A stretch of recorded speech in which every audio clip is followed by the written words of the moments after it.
comme je vous l'ai dit, donc je vais vous le montrer. C'est celui-ci, donc il est vraiment plein de couleurs, il est très facile à utiliser. Je vais vous montrer quelques cartes où je peux vous montrer, bon ben je dois avoir la carte de l'amour quelque part, la voici. Donc il est vraiment plein de couleurs, il dégage beaucoup d'énergie ce jeu, moi je l'aime beaucoup, ça me permet vraiment de bien travailler sur une personne. D'ailleurs c'est en consultation privée, c'est le premier jeu que j'utilise, donc je fais tout le jeu, je mets tout le jeu et je regarde d'abord l'état psychologique actuel dans lequel vous vous trouvez. Ensuite, je regarde votre passé, donc je peux aller très très loin dans votre passé jusqu'à votre enfance. Pourquoi je fais ça? Déjà, c'est pour mettre en confiance. Donc, c'est-à-dire que quand on va voir quelqu'un, une voyante ou un voyant, on a besoin d'être mis en confiance et de savoir si ce qu'on dit est juste. Ce qui est normal. Beaucoup de gens le demandent, attendent aussi des confirmations et pas qu'on dise juste l'avenir. Et bon, c'est facile de dire l'avenir, mais il faut voir aussi si c'est juste, mais on en reviendra tout de suite.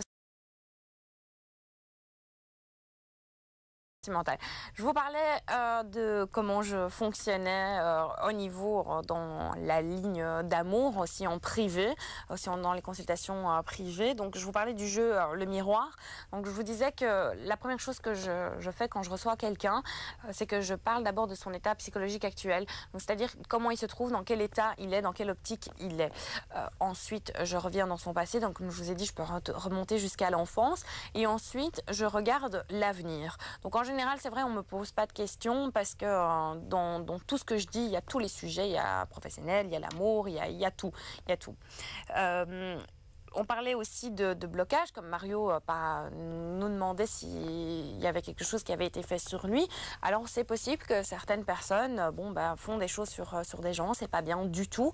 Il est possible aussi que certaines personnes aussi reçoivent des ondes négatives où elles se collent peut-être des mauvaises entités qui les empêchent d'avancer et elles ont l'impression de toujours vivre les mêmes histoires, de toujours rencontrer les mêmes personnes et de vivre à chaque fois les mêmes situations. Mais peut-être qu'il y a justement une réponse à ça et justement moi je peux regarder dans ça.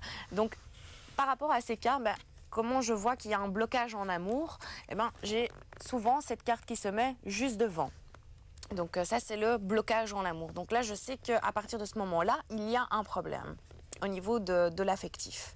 Donc là c'est vraiment l'échec et l'amour. On peut avoir aussi la séparation d'amour. Alors là, c'est plutôt quand quelqu'un vient de se séparer, vient de vivre une rupture. Au niveau de la fatalité et l'amour, alors là, pour moi, c'est déjà quelque chose d'un peu plus occulte et d'un peu plus obscur.